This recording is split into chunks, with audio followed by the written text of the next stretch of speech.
The lord.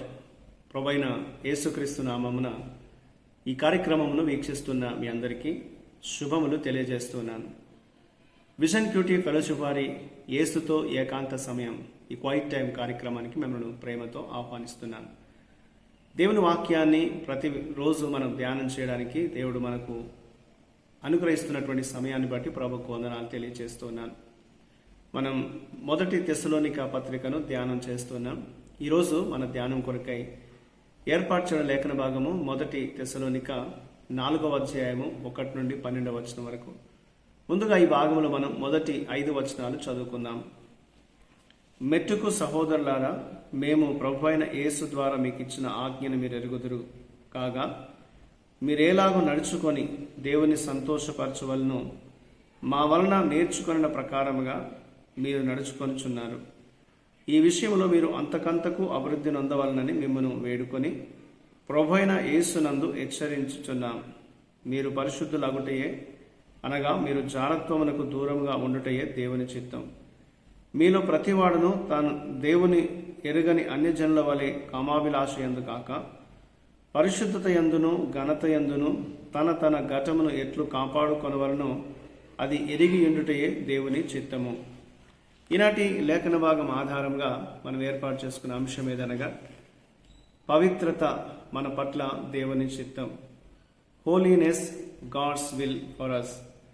నేటి వాక్య భాగం యొక్క సారాంశాన్ని మనం గమనించినట్లయితే, దేవునికి ఇష్టమైన జీవితాన్ని గడపాలని పౌలు ఈ తెస్సలోనికీయులను ప్రోత్సహించాడు.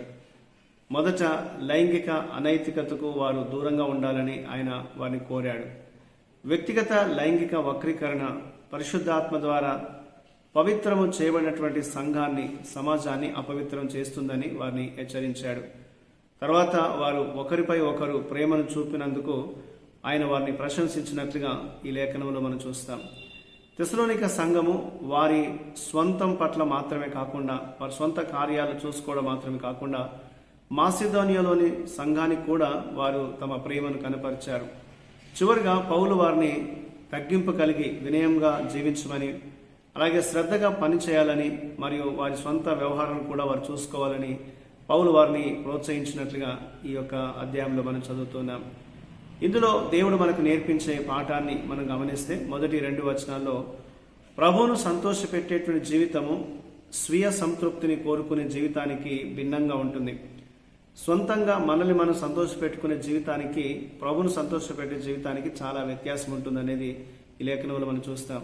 ముందుగా క్రమశిక్షణతో కూడిన జీవితాన్ని అది కోరుకుంటుంది, మరియు తరచుగా కష్టపడి పనిచేయడము అది అవసరమని తెలియజేస్తుంది. కాబట్టి మన ఆత్మీయ జీవితంలో ఒకసారి మనల్ని మనం పరీక్షించుకోవాలి. మనం ఎలా జీవిస్తున్నాం, ఎలాంటి జీవితాన్ని మనం గడపడానికి ప్రయత్నిస్తున్నామని మనం పరీక్షించుకోవాలి. మన జీవితాల్లో డబ్బు, విజయము మరియు ఆనందాన్ని అంతిమ లక్ష్యంగా కొనసాగిస్తూనే ప్రభువును సంతోషపెట్టే జీవితాన్ని మనం ఎన్నడూ కూడా గడపలేమనేది లేఖనం మనకు తెలియజేస్తుంది.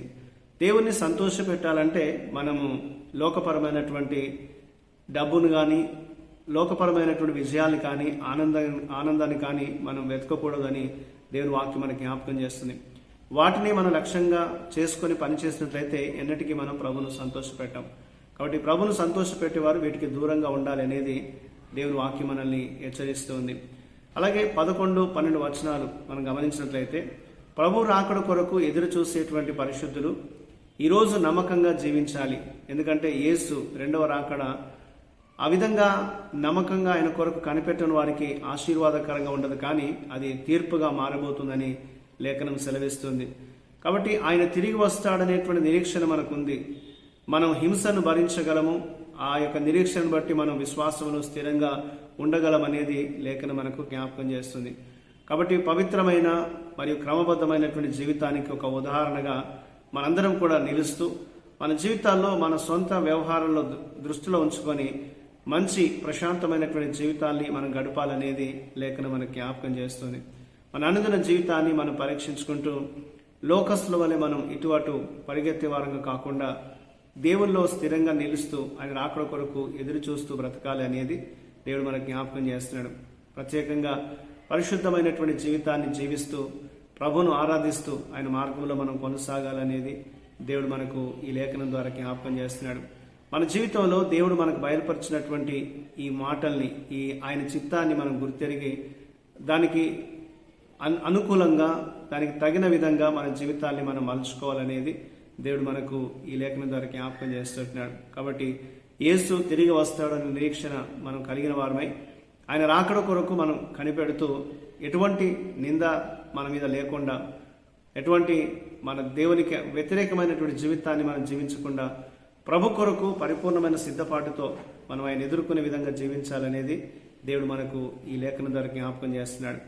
ఆ రీతిగా మన అనుదిన జీవితాన్ని పరీక్షించుకుంటూ పవిత్రంగా దేవుని వాక్యం చేత మనం కడగబడుతూ పరిశుద్ధం చేయబడుతూ ఇతరులకు ఒక మాదిరికరమైనటువంటి జీవితాన్ని మనం కనపరుస్తూ ఈ యొక్క జీవితంలో ముందుకు సాగాలనేది దేవుడు మనకు ఈ లేఖనం ద్వారా జ్ఞాపకం చేస్తున్నాడు. మనం సొంత సంతృప్తిని కోరుకునేటువంటి జీవితాన్ని జీవించకూడదు, కానీ నిరంతరము ప్రభు కొరకు జీవిస్తూ ఆయన సంతోషపెట్టే విధంగా మన జీవితాలు మనం మలుచుకోవాలి అనేది దేవుడు మనకు ఈ వాక్యాన్ని బట్టి జ్ఞాపకం చేస్తున్నాడు.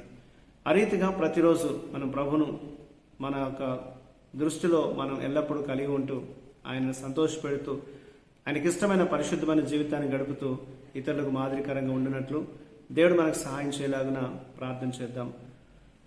ప్రియమైన పరలోకపు దేవ, మీకు వందనాలు చెల్లిస్తున్నాం. మిమ్మను నిజంగా సంతోషం నేను కలిగించే విధంగా పవిత్రమైనటువంటి జీవితాన్ని, విధేయతతో కూడిన జీవితాన్ని మేము జీవించడానికి మాకు సహాయం చేయండి నాయన. నీకు తగిన విధంగా నేను ఆనందపరిచే విధంగా మా జీవితాలు ఉండనట్లు మలచమని, మీ సహాయంతో మమ్మల్ని వర్ధన చేయమని యేసుక్రీస్తు నామమున ప్రార్థిస్తున్నాను తండ్రి, ఆమేన్. ప్రియులారా, మీరు సమయం తీసుకొని ఈ యొక్క వాక్య ధ్యానాన్ని విన్నందుకు మీకు ప్రత్యేకమైన వందనాలు. ప్రతిరోజు మీకు అందించబడుతున్న ఈ అనుదిన ధ్యానాలు మీకు దీవెనకరంగా ఉన్నట్లయితే మీ యొక్క అనుభవాన్ని మాతో పంచుకోవాలని కోరుతున్నాను. ప్రభు కృప మనందరికీ నిత్యము తోడయండి, కాపాడుగాక. ఆమేన్.